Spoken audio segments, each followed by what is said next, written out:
એ ટીકા ચેકિંગ ની ગાડીઓ છે.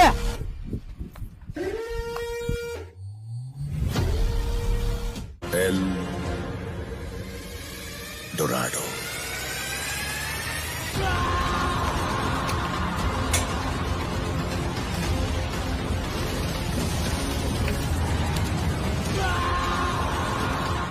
કેમ ભાઈ આપશો હે?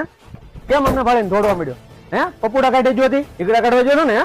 લંગરિયા નાખતો લાગે. ના ના અમે ઈગડા નાખતા ને તમ તારે જોઈ લ્યો ઘરમાં. બાપના હમ બસ. અરે માના હમ નાખતા હોય તો તમે જોઈ લ્યો તમ તારે. બીમા ભાઈ બીમા, અમે છે ને 20 ચેકિંગ વાળા નથી, અમે બાબા સીતારામ સોલાર માંથી આવીએ છીએ. 2017 થી છે ને અમે આમાં કાર્યરત છીએ. માણાના મોઢા છે ને ચા કહી દે કેમ દોડવા મળ્યો. એટલી બધી તમને બીક લાગતી હોય તો સોલાર ને ખુજો નહીં, 5 દિવસમાં તમને ઇન્સ્ટોલેશન કરી આપશું. પૈસા હોય તો નાખ છે ને, હોવો જોઈએ ને કાંઈ. પૈસા હું કરો ભાઈ, 90% સુધી અમે તમને